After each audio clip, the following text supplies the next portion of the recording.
ਕਿਸ ਤਰ੍ਹਾਂ ਯੂਕੇ ਸਰਕਾਰ ਅਤੇ ਭਾਰਤ ਸਰਕਾਰ ਦੀ ਸਹਿਮਤੀ ਦੇ ਨਾਲ ਜੱਗੀ ਜੌਲ ਨੂੰ ਅਗਵਾ ਕੀਤਾ ਗਿਆ। ਕੀ ਹੈ ਪੂਰਾ ਸਾਰਾ ਮਾਮਲਾ? ਅੱਜ ਦੀ ਸਭਾ ਦੇ ਵਿੱਚ ਅਸੀਂ ਇਹੋ ਵਿਚਾਰਾਂਗੇ।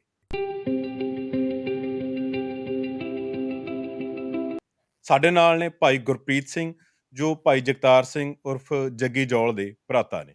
ਭਾਈ ਸਾਹਿਬ ਜੀ, ਜੀਵਿਆਂ ਨੂੰ। ਵਾਹਿਗੁਰੂ ਜੀ ਕਾ ਖਾਲਸਾ, ਵਾਹਿਗੁਰੂ ਜੀ ਕੀ ਫਤਿਹ। ਵਾਹਿਗੁਰੂ ਜੀ ਕਾ ਖਾਲਸਾ, ਵਾਹਿਗੁਰੂ ਜੀ ਕੀ ਫਤਿਹ। ਭਾਈ ਗੁਰਪ੍ਰੀਤ ਸਿੰਘ ਜੀ, ਹੁਣ ਵੀਰ ਜੱਗੀ ਜੌਲ ਦਾ ਮਸਲਾ ਇੱਕ ਵਾਰ ਫੇਰ ਬਹੁਤ ਜ਼ਿਆਦਾ ਚਰਚਾ ਦੇ ਵਿੱਚ ਆ ਗਿਆ ਹੈ, ਖਾਸ ਕਰ ਵੈਸਟਰਨ ਮੀਡੀਆ ਦੇ ਵਿੱਚ, ਕਿਉਂਕਿ ਯੂਕੇ ਗਵਰਨਮੈਂਟ ਦੀ ਜਿਹੜੀ ਮਿਲੀ ਭੁਗਤ ਆ ਜੱਗੀ ਨੂੰ ਅਗਵਾ ਕਰਨ ਦੇ ਵਿੱਚ, ਉਹ ਹੁਣ ਜੱਗ ਜ਼ਾਹਰ ਹੋ ਗਈ ਆ, ਜਿਸ ਦੇ ਉੱਤੇ ਪਹਿਲਾਂ ਕੁਝ ਅਖਬਾਰਾਂ ਨੇ ਕੁਝ ਇਸ਼ਾਰੇ ਕੀਤੇ ਸੀ, ਕੁਝ ਟਿੱਪਣੀਆਂ ਵੀ ਹੋ ਰਹੀਆਂ ਸੀ, ਪਰ ਹੁਣ ਰੀਪਰੀਬ ਨੇ ਜਿਸ ਤਰ੍ਹਾਂ ਆਪਣਾ ਦਾਅਵਾ ਪੇਸ਼ ਕੀਤਾ ਹੈ, ਤੁਹਾਡੀ ਉਹਦੇ ਉੱਤੇ ਪਹਿਲੀ ਟਿੱਪਣੀ ਕੀ ਹੈ?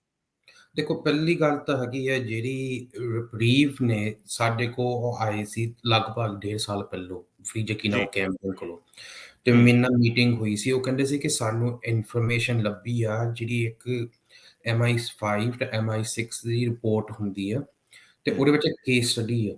ਜਿਹੜੀ ਕੇਸ ਸਟੱਡੀ ਆ, ਉਹਨੇ ਮੈਨੂੰ ਜਿਹੜੇ ਜੋ ਅਨੋਨਮਾਈਜ਼ ਫੈਕਟਸ ਦਿਖਾਏ ਆ, ਉਹ ਕਹਿੰਦੇ ਆ 4 ਪੁਆਇੰਟ ਆ, ਤੇ ਅਸੀਂ ਤੇਰੇ ਨਾਲ ਗੱਲ ਕਰਨਾ ਚਾਹੁੰਦੇ। ਅਸੀਂ ਕਿਹਾ ਚਲੋ ਠੀਕ ਹੈ। ਉਹਨਾਂ ਨੇ ਆਪਣੇ ਹੋਰ ਬੰਦਿਆਂ ਨਾਲ ਵੀ ਗੱਲ ਕੀਤੀ, ਸਿਰਫ ਮੇਰੇ ਨਾਲ ਹੀ ਨਹੀਂ ਕੀਤੀ, ਕਿਉਂਕਿ ਉਹ ਆਪਣਾ ਜਿਹੜਾ ਡਿਊ ਡਿਲੀਜੈਂਸ ਹੈ, ਰਿਪਰੀਵ ਹੈਗੀ ਹੈ ਇੱਕ NGO ਵਰਲਡ ਵਾਈਡ ਨੋਨ, ਸਿਰਫ ਯੂਕੇ ਵਿੱਚ ਹੀ ਨਹੀਂ, ਹੋਰ ਪਾਸੇ ਵੀ, ਅਮਰੀਕਾ ਵਿੱਚ ਵੀ ਨੋਨ ਹੈਗੀ ਆ ਉਹ, ਜਿਹੜਾ ਉਹਦਾ ਕੰਮ ਕਰਦਾ। ਤੇ ਜਦੋਂ ਉਹਨਾਂ ਮੈਨੂੰ 4 ਪੁਆਇੰਟ ਦਿਖਾਏ, ਮੈਂ ਤਾਂ ਉਹਨਾਂ ਨੂੰ ਸਿੱਧਾ ਹੀ ਕਿਹਾ, ਮੈਂ ਕਿਹਾ ਇਹ ਤਾਂ ਜੱਗੀ ਦੀ ਗੱਲ ਹੋਣ ਡਈ ਆ। ਪਹਿਲਾ ਪੁਆਇੰਟ ਸੀ ਉਹਦੇ ਵਿੱਚ ਕਿ ਅਸੀਂ ਇਨਫੋਰਮੇਸ਼ਨ ਦਿੱਤੀ ਆ, ਉਹ ਇਨਫੋਰਮੇਸ਼ਨ ਦੇ ਰਾਹੀਂ ਬੰਦਾ ਅਰੈਸਟ ਹੋਇਆ ਵਾ ਤੇ ਉਹ ਟੌਰਚਰ ਹੋਇਆ। ਦੂਜਾ ਪੁਆਇੰਟ ਸੀ ਕਿ ਉਹ ਬੰਦੇ ਨੇ ਜਿਹੜੇ ਟੌਰਚਰ ਦਾ ਸਾਨੂੰ ਦੱਸਿਆ, ਤੇ ਉਹਦੀ ਸਹਿਮਤੀ ਦੇ ਨਾਲ ਅਸੀਂ ਅੱਗੇ ਉਸ ਮੁਲਕ ਦੇ ਨਾਲ ਗੱਲਬਾਤ ਕੀਤੀ ਹੈ। ਨਾਲ ਸੀ ਕਿ ਪ੍ਰਾਈਮ ਮਿਨਿਸਟਰ ਨੇ ਦੂਜੇ ਪ੍ਰਾਈਮ ਮਿਨਿਸਟਰ ਨਾਲ ਬਾਇਲੈਟਰਲ ਮੀਟਿੰਗ ਵਿੱਚ ਇਹ ਗੱਲ ਹੋਈ ਹੈ। ਤੇ ਤੀਜਾ ਪੁਆਇੰਟ ਸੀ ਕਿ ਅਸੀਂ ਲੋਕਲ ਗਵਰਨਮੈਂਟ ਤੇ ਨੈਸ਼ਨਲ ਸਟੇਟ ਵਿੱਚ ਉਹਦੀ ਆਵਾਜ਼ ਚੱਕਣ ਰਹੇ ਆ ਕਿ ਇੰਪਾਰਸ਼ਲ ਇਨਵੈਸਟੀਗੇਸ਼ਨ ਹੋਣੀ ਚਾਹੀਦੀ ਹੈ ਇਹਦੇ ਬਾਰੇ। ਜਿਹੜਾ ਲਾਸਟ ਪੁਆਇੰਟ ਸੀ ਉਹ ਹੈਗਾ ਸੀ ਕਿ ਉਸ ਸਟੇਟ ਨੇ ਦੱਸਿਆ ਸਾਨੂੰ ਕਿ ਤੁਸੀਂ ਹਿਊਮਨ ਰਾਈਟਸ ਆਰਗੇਨਾਈਜੇਸ਼ਨ ਨੂੰ ਕਿੱਦਾਂ ਕੰਟੈਕਟ ਕਰ ਸਕਦੇ ਆ। ਸੋ ਜਿਹੜਾ ਪਹਿਲਾ ਪੁਆਇੰਟ ਸੀ, ਜੱਗੀ ਨੇ ਸਾਫ਼ ਕਿਹਾ ਕਿ ਮੇਰੇ ਤੇ ਟੌਰਚਰ ਹੋਇਆ। ਜੱਗੀ ਨੇ ਕਿਹਾ ਕਿ ਮੈਂ ਤੁਹਾਨੂੰ ਦਿੰਦਾ ਕੰਸੈਂਟ ਤੇ ਤੁਸੀਂ ਇਹ ਕੇਸ ਰੇਜ਼ ਕਰੋ। ਦੂਜੇ ਪੁਆਇੰਟ ਤੇ ਸੀ, ਅਪ੍ਰੈਲ 2018 ਵਿੱਚ ਨਰਿੰਦਰ ਮੋਦੀ ਆਇਆ ਸੀ ਯੂਕੇ ਵਿੱਚ। ਉਸ ਵੇਲੇ ਟਰੀਜ਼ਾ ਮੇ ਮਿਲੀ ਸੀ। ਆਮ ਵਿੱਚ ਪ੍ਰਾਈਮ ਮਿਨਿਸਟਰ ਕੌਂਸਲ ਕੇਸ ਬਾਰੇ ਨਹੀਂ ਗੱਲ ਕਰਦਾ, ਲੇਕਿਨ ਇੰਨਾ ਪ੍ਰੈਸ਼ਰ ਪਿਆ ਗਿਆ ਸੀ ਯੂਕੇ ਸਰਕਾਰ ਤੇ, ਟਰੀਜ਼ਾ ਮੇ ਨੂੰ ਫੋਰਸ ਕਰਕੇ ਕਰਨਾ ਪਿਆ। ਇੱਕ ਤਾਂ ਉਧਰ ਲੰਡਨ ਵਿੱਚ ਬਾਹਰ ਹੋਇਆ। ਤੀਜਾ ਪੁਆਇੰਟ ਸੀ ਉਹ ਹੋ ਗਿਆ ਸੀ ਕਿ ਹੁਣ ਆਪਾਂ ਸਾਰਾ ਦੇਖਿਆ, ਯੂਕੇ ਕਹਿੰਦੀ ਹੈ ਕਿ ਅਸੀਂ ਟੌਰਚਰ ਬਾਰੇ ਗੱਲ ਕਰਦੇ ਸੀ ਕਿ ਅਸੀਂ ਮੰਗਦੇ ਆ ਇਨਵੈਸਟੀਗੇਸ਼ਨ ਇਸ ਟੌਰਚਰ ਬਾਰੇ ਹੋਣਾ ਚਾਹੀਦਾ ਵਾ, ਸਖਤ ਸਜ਼ਾ ਹੋਣੀ ਚਾਹੀਦੀ ਜੋ ਵੀ ਉਹਦੇ ਵਿੱਚੋਂ ਨਿਕਲਦਾ ਵਾ। ਜਿਹੜਾ ਲਾਸਟ ਪੁਆਇੰਟ ਸੀ ਉਹ ਇੱਕ ਹੋਰ ਗਿਵ ਅਵੇ ਸੀ ਕਿ NHRC ਇੰਡੀਆ ਵਿੱਚ ਸੇਵਾਦਾਰ ਸੀ ਸੁਖਵਿੰਦਰ ਸਿੰਘ, ਐਡਵੋਕੇਟ ਸੁਖਵਿੰਦਰ ਸਿੰਘ ਨਾਰਾ। ਉਹਨੂੰ ਦੁੱਖ ਲੱਗਾ ਕਿ ਜੱਗੀ ਨਾਲ ਕੀ ਹੋਣ ਡਿਆ। ਉਹਨੇ ਐਪਲੀਕੇਸ਼ਨ ਲਾਈ ਸੀ NHRC ਦੇ ਨਾਲ, ਤੇ ਉਹ NHRC ਦਾ ਜਿਹੜਾ ਡਿਸੀਜਨ ਸੀ ਸਾਨੂੰ ਨਹੀਂ ਮਿਲਿਆ ਸੀ, ਤੇ ਯੂਕੇ ਸਰਕਾਰ ਨੇ ਉਹ ਲੱਭ ਕੇ ਡਿਸੀਜਨ, ਉਹਦੇ ਵਿੱਚ ਕਿਹਾ ਗਿਆ NHRC ਨਹੀਂ ਇਨਵੋਲਵ ਹੋ ਸਕਦੀ ਕਿਉਂਕਿ ਹਾਈ ਕੋਰਟ ਵਿੱਚ ਪਟੀਸ਼ਨ ਆ। ਸੋ ਇਹ 4 ਪੁਆਇੰਟ ਜੱਗੀ ਨਾਲ ਲਾਗੂ ਹੁੰਦੇ ਸੀ, ਤੇ ਮੈਂ ਤਾਂ ਇਹਨਾਂ ਨੂੰ ਪਹਿਲਾਂ ਕਿਹਾ, ਮੈਂ ਕਿਹਾ ਮੈਨੂੰ 99.9% ਸ਼ੋਰ ਆ ਕਿ ਜੱਗੀ ਆ। ਤੇ ਮੈਂ 99.9% ਇਸ ਕਰਕੇ ਕਹਿੰਦਾ ਕਿਉਂਕਿ ਮੇਰਾ ਜਿਹੜਾ ਆਪਣਾ ਪੇਸ਼ਾ ਹੈਗਾ ਵਕੀਲ ਦਾ, ਤੇ ਉਹ ਜਿਹੜਾ ਵਕੀਲ ਦਾ ਪੇਸ਼ਾ ਉਹ ਜਾਂਦਾ ਨਹੀਂ, ਕਿਉਂਕਿ 0.1% ਵਕੀਲ ਛੱਡ ਹੀ ਦਿੰਦੇ ਹੁੰਦੇ ਆ। ਕੋਈ ਵੀ ਚਾਂਸ ਹੋ ਸਕਦਾ, ਉਹ 0.01% ਨਹੀਂ ਬਚਾ ਹੁੰਦਾ ਵਾ। ਪਰ ਸਾਰੇ ਉਹ ਜੱਗੀ ਦੇ ਨਾਲ ਮੀਟ ਕਰਦੇ ਸੀ। ਫਿਰ ਜਦੋਂ ਉਹਨਾਂ ਨੇ ਆਪਣੀਆਂ ਇਨਕੁਆਇਰੀਆਂ ਕੀਤੀਆਂ, ਉਹ ਵਾਪਸ ਫੇ ਆਈ, ਤੇ ਉਹ ਕਹਿੰਦੇ ਕਿ ਅਸੀਂ ਦੂਸਰਿਆਂ ਨਾਲ ਗੱਲ ਕੀਤੀ, ਸਾਨੂੰ ਲੱਗਦਾ ਕਿ ਇਹ ਜੱਗੀ ਆ। ਸੋ ਇਸ ਲਗਭਗ ਇਹਦੀ ਇਨਵੈਸਟੀਗੇਸ਼ਨ ਹੋਰ ਵੀ ਹੁੰਦੀ ਰਹੀ ਆ, ਪੇਪਰ ਵਰਕ ਵੀ ਦੇਖਦੇ ਰਹੇ ਆ। ਸੋ 12 ਅਗਸਤ ਨੂੰ ਅਸੀਂ ਪਹਿਲੋਂ ਪ੍ਰੀ ਐਕਸ਼ਨ ਪ੍ਰੋਟੋਕਾਲ ਲਿਖੀ ਸੀ ਸਰਕਾਰ ਨੂੰ। ਸਰਕਾਰ ਨੇ ਨਾ ਕਿਹਾ ਸੀ ਕਿ ਕੀਤਾ, ਨਾ ਕਹਿੰਦੇ ਨਹੀਂ ਕੀਤਾ। ਇਹਨਾਂ ਕੋਲ 2-3 ਰਾਹ ਹੁੰਦੇ ਆ। ਇੱਕ ਹੁੰਦਾ ਮੰਨ ਜੋ ਅਸੀਂ ਕੀਤਾ, ਦੂਜਾ ਹੁੰਦਾ ਨੀਦਰ ਕਨਫਰਮ ਨੋਟ ਡਿਨਾਈ, ਉਹਦਾ ਮਤਲਬ ਹੈ ਕਿ ਕੀਤਾ ਹੀ ਆ ਪਰ ਅਸੀਂ ਦੱਸਣਾ ਨਹੀਂ ਚਾਹੁੰਦੇ। ਤੀਜਾ ਹੁੰਦਾ ਵਾ ਕਿ ਅਸੀਂ ਕੀਤਾ। ਸੋ 2 ਪੁਆਇੰਟ ਜਿਹੜੇ ਹੁੰਦੇ ਆ, ਉਹ ਤਾਂ ਫਿਰ ਆਪਣੇ ਫ਼ਾਇਦੇ 'ਚ ਹੀ ਆਉਂਦੇ ਆ, ਨੀਦਰ ਕਨਫਰਮ ਨੋਰ ਡਿਨਾਈ ਤੇ ਹੂੰ, ਕਿਸਮ ਦਾ ਤੁਸੀਂ ਆਪ ਹੀ ਹਿਸਾਬ ਲਾ ਲਓ ਉਹਦੇ ਵਿੱਚੋਂ। ਜੀ, ਜੀ, ਤੇ ਉਸ ਤੋਂ ਬਾਅਦ ਅਸੀਂ 12 ਅਗਸਤ ਨੂੰ ਹਾਈ ਕੋਰਟ ਵਿੱਚ ਪਟੀਸ਼ਨ ਲਾਤਾ ਜੱਗੀ ਜੀ, ਦੇ ਇਹ ਸਾਰਾ ਕੁਛ ਦਿਖਾ ਕੇ, ਸਾਰੇ ਹੂੰ, ਸਬੂਤ ਲਗਾ ਕੇ ਦੇਖੋ ਆਹ ਪੁਆਇੰਟ ਏਦਾਂ ਰੇਜ਼ ਹੁੰਦਾ, ਏਦਾਂ ਰੇਜ਼ ਹੁੰਦਾ। ਅਸੀਂ ਹੁਣ ਯੂਕੇ ਦੀ ਜਿਹੜੀ ਹੋਮ ਸੈਕਟਰੀ ਆ, ਐਫਸੀਡੀਓ ਡਿਪਾਰਟਮੈਂਟ ਆ, ਤੇ ਤੀਜਾ ਜੀ, ਡਿਪਾਰਟਮੈਂਟ ਤਿੰਨਾਂ ਨੂੰ ਅਸੀਂ ਇਹ ਘੱਲ ਦਿੱਤੇ ਆ ਜਿਹੜੇ ਸਾਡੇ ਸਮਨਸ ਹੈਗੇ ਆ। ਹੁਣ ਜੀ, ਯੂਕੇ ਸਰਕਾਰ ਇਹਦਾ ਜਵਾਬ ਦਊਂਗੀ। ਹੂੰ, ਸੋ ਇਹ ਹੈਗੀ ਆ ਜਿਹੜੀ ਅਪਡੇਟ ਹੈਗੀ ਆ ਕਿ ਕੀ ਹੋਇਆ। ਤੋ ਇਹਦੇ ਜੀ, ਵਿੱਚ ਅੱਗੇ ਹੁੰਦਾ ਸੀ ਕਿ ਕਹਿੰਦੇ ਸੀ ਬ੍ਰਿਟਿਸ਼ ਨੈਸ਼ਨਲ ਦੂਜੇ ਮੁਲਕ ਵਿੱਚ ਫੜਿਆ ਵਾ, ਅਸੀਂ ਕੀ ਕਰ ਸਕਦੇ ਆ। ਪਰ ਹੂੰ, ਜਦੋਂ ਹੁਣ ਖੁਲਾਸਾ ਇਸ ਕਰਕੇ ਹੋਇਆ, ਹੁਣ ਦੁੱਖ ਵੀ ਬ੍ਰਿਟਿਸ਼ ਜਿਹੜੇ ਆਮ ਨਾਗਰਿਕ ਆ, ਉਹ ਜੀ, ਕਹਿੰਦੇ ਕਿ ਇਹਦੇ ਵਿੱਚ ਆਪਣਾ ਹੱਥ ਸੀ ਤੇ ਕੱਲ੍ਹ ਨੂੰ ਇਹ ਗਵਰਨਮੈਂਟ ਸਾਡੇ ਨਾਲ ਵੀ ਕਰ ਸਕਦੀ ਇਹੀ ਕੰਮ। ਸੋ ਸਿਰਫ਼ ਜੀ, ਆਪਣੀ ਕੌਮ ਨਹੀਂ, ਪਰ ਬਾਹਰਲੇ ਬੰਦੇ ਵੀ ਇਹੀ ਕਹਿੰਦੇ ਆ ਕਿ ਆਹ ਗਲਤ ਬਹੁਤ ਹੋਇਆ। ਇਸ ਜੀ। ਕਰਕੇ ਨੈਸ਼ਨਲ ਮੀਡੀਆ, ਲੋਕਲ ਮੀਡੀਆ ਸਾਰੇ ਪਾਸੇ ਜੱਗੀ ਦੀ ਇਹ ਗੱਲ ਫੇਰ ਮੁੜ ਕੇ ਚੱਕ ਹੋਈ ਹੈ। ਜੀ। ਬਿਲਕੁਲ ਇਸ ਗੱਲ ਨੇ ਜਿਹੜੇ ਮਨੁੱਖੀ ਅਧਿਕਾਰਾਂ ਦੇ ਵਿੱਚ ਵਿਸ਼ਵਾਸ ਕਰਦੇ ਆ ਅਤੇ ਜੋ ਮਨੁੱਖੀ ਅਧਿਕਾਰਾਂ ਦੇ ਨਾਲ ਖੜ੍ਹਦੇ ਆ, ਉਹਨਾਂ ਦੀ ਦ੍ਰਿੜਤਾ ਜੱਗੀ ਜੌਲ ਬਾਰੇ ਹੋਰ ਪਰਪੱਕ ਕੀਤੀ ਆ ਕਿ ਜੱਗੀ ਜੌਲ ਦੇ ਬਾਰੇ ਜੋ ਗੱਲਾਂ ਕਹਿ ਰਹੇ ਸਨ, ਉਹ 100% ਸਹੀ ਨੇ। ਉਹਨਾਂ ਦੇ ਵਿੱਚ ਕੋਈ ਵੀ ਲੁਕੋ ਨਹੀਂ ਆ ਅਤੇ ਦੋਨੇ ਸਰਕਾਰਾਂ ਮਿਲ ਕੇ ਇਹਨਾਂ ਨੇ ਜੱਗੀ ਜੌਲ ਨੂੰ ਅਗਵਾ ਕੀਤਾ ਹੈ। ਇੱਥੇ ਦਰਸ਼ਕੋ ਇੱਕ ਮੈਂ ਹੋਰ ਤੁਹਾਡੇ ਲਈ ਪੁਆਇੰਟ ਦੱਸਣਾ ਚਾਹੁੰਦਾ ਕਿ ਕਈ ਵਾਰ ਅਸੀਂ ਜਿਹੜੀ ਅਖਬਾਰੀ ਬੋਲੀ ਆ, ਖਾਸ ਕਰ ਸਬ ਕੰਟੀਨੈਂਟ ਦੇ ਜਾਂ ਇੰਡੀਅਨ ਨਿਊਜ਼ ਦੇ ਅਖਬਾਰੀ ਬੋਲੀ ਆ, ਉਹਦੇ ਵਿੱਚ ਅਸੀਂ ਕਹਿ ਲੈਂਦੇ ਹਾਂ ਕਿ ਜੱਗੀ ਨੂੰ ਗ੍ਰਿਫਤਾਰ ਕੀਤਾ, ਅਰੈਸਟ ਕੀਤਾ। ਅਰੈਸਟ ਉੱਥੇ ਕੀਤਾ ਜਾਂਦਾ ਹੁੰਦਾ ਜਿੱਥੇ ਪਹਿਲਾਂ ਕੋਈ FRI ਲਿਖੀ ਜਾਵੇ, ਉਸ ਦੇ ਵਿਰੁੱਧ ਕੁਝ ਸਬੂਤ ਹੋਣ ਜਾਂ ਕੋਈ ਗਵਾਹ ਹੋਣ, ਕਿਸੇ ਨੇ ਜਾ ਕੇ ਕੰਪਲੇਂਟ ਕੀਤੀ ਹੋਵੇ। ਇਸ ਤਰ੍ਹਾਂ ਦੀ ਜੱਗੀ ਦੇ ਵਿਰੁੱਧ ਝੂਠੀ ਵੀ ਕੋਈ ਚੀਜ਼ ਉਹਨਾਂ ਦੇ ਵੱਲੋਂ ਨਹੀਂ ਸੀ ਕੀਤੀ ਗਈ। BBC ਨੇ ਵੀ ਜਿਹੜੀ ਨਿਊਜ਼ ਛਾਪੀ ਆ, ਉਸ ਦੇ ਵਿੱਚ ਲਿਖਿਆ ਕਿ ਇੱਕ ਅਣਪਛਾਤੀ ਕਾਰ ਦੇ ਵੱਲੋਂ ਜੱਗੀ ਨੂੰ ਅਬਡਕਟ ਭਾਵ ਕਿ ਅਗਵਾ ਕੀਤਾ ਗਿਆ। ਇਹ ਤੁਸੀਂ ਵੀ ਜਦੋਂ ਜੱਗੀ ਜੌਲ ਦੇ ਬਾਰੇ ਸੋਸ਼ਲ ਮੀਡੀਆ ਦੇ ਉੱਤੇ ਲਿਖਣਾ ਜਾਂ ਕਿਤੇ ਗੱਲ ਕਰਨੀ ਹੈ, ਧਿਆਨ ਦੇ ਵਿੱਚ ਰੱਖਣਾ ਕਿ ਜੱਗੀ ਨੂੰ ਅਗਵਾ ਕੀਤਾ ਗਿਆ, ਨਾ ਕਿ ਅਰੈਸਟ ਕੀਤਾ ਗਿਆ। ਸੋ ਭਾਈ ਸਾਹਿਬ, ਇਹ ਤਾਂ ਜੋ ਹੁਣ ਦੀ ਸਿਚੁਏਸ਼ਨ ਆ ਉਸ ਦੇ ਉੱਤੇ ਆਪਾਂ ਗੱਲਬਾਤ ਕੀਤੀ ਆ। ਥੋੜ੍ਹੀ ਜਿਹੀ ਤੁਸੀਂ ਪਿਛਲੀ ਜੇਕਰ ਰੀਕੈਪ ਕਰਨੀ ਚਾਹੋ ਜੱਗੀ ਦੇ ਨਾਲ ਜੋ 2017 ਦੇ ਵਿੱਚ ਫਰਵਰੀ ਤੋਂ ਹੁਣ ਤੱਕ ਹੋਇਆ, ਤਾਂ ਕਿ ਦਰਸ਼ਕ ਇੱਕ ਵਾਰ ਫਿਰ ਉਹ ਤੋਂ ਜਾਣੂ ਹੋ ਜਾਣ। ਦੇਖੋ ਗੁਰਤੇਜ ਸਿੰਘ ਜੀ, ਨਵੰਬਰ 2017 ਤੋਂ ਗੱਲ ਸ਼ੁਰੂ ਹੋਈ ਹੈ। ਜੀ, ਇਹ ਜੋ ਵੀ ਹੋਇਆ 4 ਨਵੰਬਰ ਨੂੰ ਜੱਗੀ ਜਾਣ ਡਿਆ ਸੀ ਆਪਣੀ ਜੀ, ਵਾਈਫ ਦੇ ਨਾਲ, ਤਾਂ ਸਾਡੀ ਮਾਸੀ ਦੀ ਕੁੜੀ ਦੇ ਨਾਲ ਇਹ ਜਾਣ ਡੇ ਸੀ ਸ਼ਾਪਿੰਗ ਨੂੰ। ਤਾਂ ਜੀ, ਗੱਡੀ ਜਿਸ ਹਿਸਾਬ ਨਾਲ ਉਹਨਾਂ ਨੇ ਇੰਟਰਸੈਪਟ ਕੀਤੀ, ਗੱਡੀ ਰੋਕੀ ਗਈ। ਇਹ ਜੀ, ਨਹੀਂ ਪਲੇਨ ਕੱਪੜੇ ਪਾਏ ਸੀ ਆਮ ਜਿੱਦਾਂ ਬੰਦੇ ਹੂੰ, ਸੀ। ਉਹਨਾਂ ਨੇ ਜੱਗੀ ਨੂੰ ਕੱਢਿਆ, ਉਹਦੇ ਹੂੰ, ਸਿਰ ਦੇ ਉੱਤੇ ਹੁੱਡ ਪਾਇਆ, ਤਾਂ ਜੀ, ਉਹਨੂੰ ਬੈਨ ਵਿੱਚ ਸੁੱਟ ਕੇ ਲੈ ਗਏ। ਜੱਗੀ ਹੂੰ, ਦੀ ਵਾਈਫ ਤੇ ਸਾਡੀ ਮਾਸੀ ਦੀ ਕੁੜੀ ਉੱਥੇ ਰੌਲਾ ਪਾਉਂਦੇ ਰਹਿ ਗਏ, ਕੀ ਹੋ ਗਿਆ ਇੱਥੇ, ਹੂੰ, ਕੀ ਹੋਇਆ? ਉਹਨਾਂ ਨੇ ਹੂੰ, ਕੁਛ ਨਹੀਂ ਦੱਸਿਆ, ਕੋਈ ਗੱਲ ਨਹੀਂ ਕਹੀ, ਤਾਂ ਆਹ ਗੱਲ ਹੋਈ। ਫਿਰ ਉਹਨੂੰ 10 ਕੁ ਦਿਨ ਰੱਖਿਆ, ਜਿੱਥੇ ਸਾਨੂੰ ਕਿਤੇ ਨੂੰ ਨੀ ਪਤਾ ਸੀ ਕੀ ਹੋਣ ਡਿਆ ਉਹਨਾਂ ਨਾਲ, ਕੀ ਨਹੀਂ। ਤੇ ਹੂੰ, ਜਦੋਂ ਐਡਵੋਕੇਟ ਮੰਝਪੁਰ ਨੂੰ ਮਿਲਿਆ ਵਾ, ਤੇ ਹੂੰ, ਉਦੋਂ ਹੀ ਉਹਨੇ ਜੱਗੀ ਨੂੰ ਜਦੋਂ ਗੱਲ ਹੋਈ ਐਡਵੋਕੇਟ ਮੰਝਪੁਰ ਨੂੰ, ਉਹ ਭਾਜੀ ਨੇ ਪੁੱਛਿਆ ਕਿ ਕੋਈ ਟਾਰਚਰ ਤਾਂ ਨਹੀਂ, ਕੋਈ ਮਿਸਟ੍ਰੀਟਮੈਂਟ ਨਹੀਂ ਹੋਈ? ਤਾਂ ਹੂੰ, ਹਜੇ ਵੀ ਇਹ ਸ਼ਬਦ ਮੇਰੇ ਕੰਨਾਂ 'ਚ ਬੋਲਦੇ ਆ। ਭਾਜੀ ਨੇ ਮੈਨੂੰ ਫ਼ੋਨ ਕੀਤਾ, ਜਦੋਂ ਹੂੰ, ਦੱਸਿਆ, ਉਹ ਕਹਿੰਦਾ, "ਭਾਜੀ ਜੱਗੀ ਕਹਿੰਦਾ ਟਾਰਚਰ ਹੋਇਆ ਵਾ, ਪਰ ਜੇ ਮੈਂ ਹੂੰ, ਦੱਸੂਗਾ, ਇਹ ਮੇਰੇ ਤੇ ਹੋਰ ਤਾਂ ਨਾ ਕਰੋਗੇ?" ਤੇ ਹੂੰ, ਭਾਜੀ ਕਹਿੰਦਾ, ਮੈਂ ਉਹਨੂੰ ਕਿਹਾ, "ਜੇ ਤੂੰ ਅੱਜ ਨਹੀਂ ਦੱਸਿਆ, ਤਾਂ ਹੂੰ, ਕੱਲ੍ਹ ਨੂੰ ਗੱਲ ਕਿਸੇ ਨੇ ਨਹੀਂ ਮੰਨਣੀ। ਜੇ ਤੇ ਜੀ, ਟਾਰਚਰ ਹੋਇਆ, ਤੈਨੂੰ ਅੱਜ ਦੱਸਣਾ ਪੈਣਾ ਵਾ, ਪਰ ਹੂੰ, ਜੇ ਨਹੀਂ ਹੋਇਆ, ਫਿਰ ਉਹ ਕਹਿੰਦਾ, ਨਹੀਂ ਟਾਰਚਰ ਹੋਇਆ ਮੇਰੇ ਤੇ, ਪਰ ਡਰ ਇਹ ਵੀ ਸੀ ਕਿ ਮੁੜ ਕੇ ਫੇਰ ਉਹੀ ਕੰਮ ਹੋਣੇ ਆ ਕਿ ਜਾਣਾ ਤਾਂ ਉੱਥੇ ਹੀ ਜਾਣਾ ਪੈਣਾ ਸੀ ਜੱਗੀ ਨੂੰ। ਜੀ, ਸੋ ਇਹ ਟਾਰਚਰ ਦੀ ਫਿਰ ਉਹਨੇ ਚਿੱਠੀ ਵੀ ਲਿਖ ਕੇ ਦਿੱਤੀ, ਜਿਹੜੀ ਪਬਲਿਕ ਹੋਈ ਆ ਕਿ ਮੇਰੇ ਨਾਲ ਟਾਰਚਰ ਹੋਇਆ ਕੀ? ਜੀ, ਯੂਪੀ ਸਰਕਾਰ ਨੂੰ ਵੀ ਅਸੀਂ ਪਹਿਲੋਂ ਚਿੱਠੀ ਦਿੱਤੀ ਸੀ ਇਹ ਹੂੰ, ਕਿ ਤੁਸੀਂ ਇਹ ਤੇ ਪੈਰਵਾਈ ਕਰੋ, ਜਦੋਂ ਨਹੀਂ ਕੀਤੀ, ਹੱਦ ਪਾਰ ਹੋ ਗਈ, ਫਿਰ ਸਾਨੂੰ ਪਬਲਿਕ ਕਰਨੀ ਪਈ ਸੀ ਉਹ ਚਿੱਠੀ। ਜੀ, ਉਹ ਤੋਂ ਬਾਅਦ ਹੁਣ ਜਦੋਂ ਆਪਾਂ ਦੇਖਿਆ ਵਾ ਕਿ NIA ਨੇ ਕੇਸ ਲੈ ਕੇ ਗਏ ਆ, ਜੀ, ਅੱਜ ਤੱਕ ਟੈਕਨੀਕਲੀ ਅੱਜ ਤੱਕ ਜੱਗੀ ਤੇ ਚਾਰਜ ਉਹ NIA ਕੇਸਾਂ ਵਿੱਚ ਨਹੀਂ ਲੱਗੇ। ਮੈਂ ਜੀ, ਕਲੀਅਰ ਕਰਨਾ ਚਾਹੁੰਦਾ, ਮੈਨੂੰ ਪਤਾ ਅਸੀਂ ਖਬਰ ਪਾਈ ਸੀ ਕਿ ਜੱਗੀ ਨੂੰ ਚਾਰਜ ਕਰਤਾ ਗਿਆ। ਹੂੰ, ਜੋ ਇੰਡੀਆ ਦਾ ਕਾਨੂੰਨ ਆ, ਉਹਦੇ ਹਿਸਾਬ ਨਾਲ ਜੱਜ ਨੇ ਵਰਬਲੀ ਕਹਿ ਦਿੱਤਾ ਸੀ ਕਿ ਮੈਂ ਜੱਗੀ ਨੂੰ ਚਾਰਜ ਕਰਨਾ। ਹੂੰ, ਲੇਕਿਨ 7 ਸਤੰਬਰ ਨੂੰ ਜੱਗੀ ਨੂੰ ਪੇਸ਼ ਕੀਤਾ ਗਿਆ ਹੈ ਨਾ, ਜੀ, ਉਦੋਂ ਜੱਜ ਨੇ ਕਹਿਣਾ ਕਿ ਆਹ ਤੇਰੇ ਤੇ ਚਾਰਜ ਆ, ਤਾਂ ਹੂੰ, ਆਹ ਤੂੰ ਗਿਲਟੀ ਕਰਦਾ ਜੇ ਨੋਟ ਗਿਲਟੀ ਕਰਦਾ। ਸੋ ਜੀ, ਇਹ ਬਹੁਤ ਅਹਿਮੀਅਤ ਦੀ ਗੱਲ ਆ, ਕਿਉਂਕਿ ਟੈਕਨੀਕਲੀ ਜੋ ਟੈਕਨੀਕਲ ਗੱਲ ਆ ਉਹ ਇਹ ਆ। ਹੁਣ ਹੂੰ, ਸਾਨੂੰ ਪਤਾ ਚਾਰਜ 7 ਤਰੀਕ ਨੂੰ ਫਰੇਮ ਹੋਣੇ ਆ ਉਸ ਜੀ। ਦਿਨ ਨੂੰ, ਉਦੋਂ ਹੂੰ, ਜੱਗੀ ਨੂੰ ਮੌਕਾ ਮਿਲਣਾ। ਸੋ ਜਿਹੜੇ ਜੀ। ਆਪਣੇ ਸੁਣਨ ਵਾਲੇ ਇਹ ਗੱਲ ਆ ਜਾਂਦੀ, ਹੂੰ, ਲਗਭਗ 5 ਸਾਲ ਹੋ ਗਏ ਹੁਣ ਚਾਰਜ ਤੇ ਗੱਲ ਹੋਣ ਲੱਗੀ। 5 ਸਾਲ ਵਿੱਚ ਜਾ ਕੇ ਜੱਗੀ ਨੂੰ ਹੁਣ ਪਤਾ ਲੱਗਣ ਲੱਗਾ ਉਹਦੇ ਚਾਰਜ ਕੀ ਆ ਉਹਦੇ ਖਿਲਾਫ।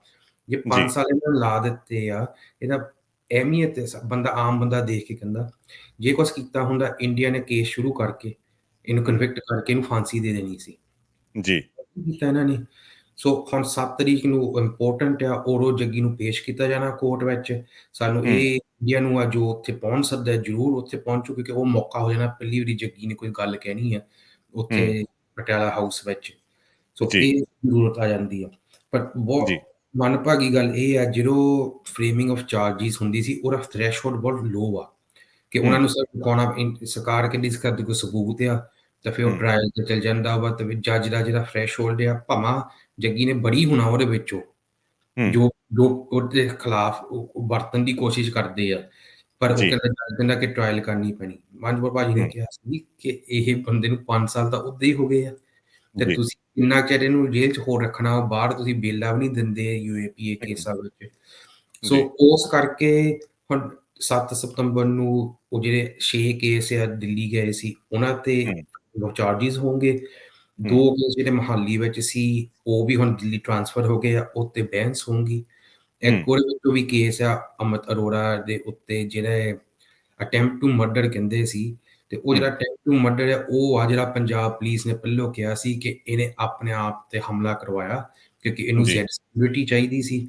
ਇਹ ਹੂੰ, ਪੰਜਾਬ ਪੁਲਿਸ ਨੇ FIR ਉਹਦੇ ਖਿਲਾਫ ਕੀਤੀ ਸੀ, ਹੁਣ ਉਹਨੂੰ ਹੂੰ, ਵੀ ਵਿਕਟਮ ਬਣਾਤਾ NIA ਨੇ। ਸੋ ਹੂੰ, ਇਹ ਵੀ ਜਦੋਂ ਗੱਲਾਂ ਬਾਹਰ ਆਉਣੀਆਂ, ਉਦੋਂ ਪਤਾ ਲੱਗਣਾ ਜਦੋਂ ਕੋਰਟ ਵਿੱਚ ਇਹ ਗੱਲਾਂ ਹੋਣਗੀਆਂ। ਸੋ ਜੋ ਹੂੰ, ਟੈਕਨੀਕਲੀ ਹੈਗਾ ਵਾ ਕਿ ਜੱਗੀ ਨੂੰ ਉਹ 8 ਕੇਸਾਂ 'ਚ ਹਜੇ ਫਾਰਮਲੀ ਚਾਰਜ ਨਹੀਂ ਕੀਤਾ ਗਿਆ। 7 ਜੀ। ਤਰੀਕ ਨੂੰ 6 ਕੇਸਾਂ ਵਿੱਚ ਜ਼ਰੂਰ ਚਾਰਜ ਹੋਊਗਾ। ਹੂੰ, ਪਰ ਇਹ ਤੋਂ ਇਲਾਵਾ ਇੱਕ ਹੋਰ ਗੱਲ ਵੀ ਆਈ ਸੀ, ਉਹ ਸੀ ਹਾਂਜੀ। ਕਿ ਜਦੋਂ ਜੱਜ ਪੁੱਛਦਾ ਸੀ ਜੱਗੀ ਦੇ ਖਿਲਾਫ ਸਬੂਤ ਕੀ ਆ, ਹੂੰ, ਤੇ NIA ਕਹਿੰਦੇ ਸੀ ਹਜੇ ਅਸੀਂ ਇਕੱਠੇ ਕਰਨ ਡਏ ਆ ਸਬੂਤ। 5 ਹੂੰ, ਸਾਲ ਤੇ ਹਜੇ ਉਹਨਾਂ ਨੂੰ ਹਜੇ ਇਕੱਠੇ ਕਰਨ ਡਏ ਆ ਸਬੂਤ। ਇਹਦਾ ਜੀ। ਮਤਲਬ ਕਿ ਜੋ ਕੈਪਟਨ ਅਮਰਿੰਦਰ ਸਿੰਘ ਨੇ 7 ਨਵੰਬਰ 2017 ਨੂੰ ਕਿਹਾ ਸੀ, ਉਹ ਗਲਤ ਸੀ। ਇਹਨੇ ਬਿਲਕੁਲ। ਕਿਹਾ ਸੀ ਕਿ ਸਾਡੇ ਕੋਲ ਸਾਰੇ ਸਬੂਤ ਆ, ਹੂੰ, ਆਪਾਂ 2022 ਵਿੱਚ ਆ ਗਏ ਆ। ਜੀ, ਜੇ ਸਬੂਤ ਇਹਨਾਂ ਕੋਲ ਹੁੰਦੇ, ਹੁਣ ਤੱਕ ਇਹਨਾਂ ਚਾਰਜ ਕਰਕੇ ਕਨਵਿਕਟ ਕਰ ਦੇਣਾ ਸੀ। ਜੀ। ਸਾਨੂੰ ਡਰ ਇਹ ਆ, ਜੋ ਕਾਨੂੰਨ ਇੰਡੀਆ ਵਿੱਚ ਚੱਲਦਾ ਵਾ ਕਿ false allegations, false charges, false conviction ਤੇ ਹੂੰ, ਫਾਲਸ ਡੈਥ ਪੈਨਲਟੀ ਦੇ ਸਕਦੇ ਆ। ਆਪਾਂ ਅੱਗੇ ਦੇਖਿਆ ਵਾ, ਜਦੋਂ ਜੀ। ਇੰਡੀਆ ਦੇ ਖਿਲਾਫ ਪਬਲਿਕ ਚਲ ਜਾਂਦੀ ਆ, ਹੂੰ, ਇੱਕ ਕੇਸ ਵਿੱਚ ਹੋਇਆ ਸੀ ਜਦੋਂ ਪਬਲਿਕ ਖਿਲਾਫ ਗਈ ਸੀ ਤੇ ਉਹਨਾਂ ਨੇ ਜਲਦ ਤੋਂ ਜਲਦ ਫਾਂਸੀ ਦੇ ਦਿੱਤੀ ਸੀ ਉਸ ਆਦਮੀ ਨੂੰ।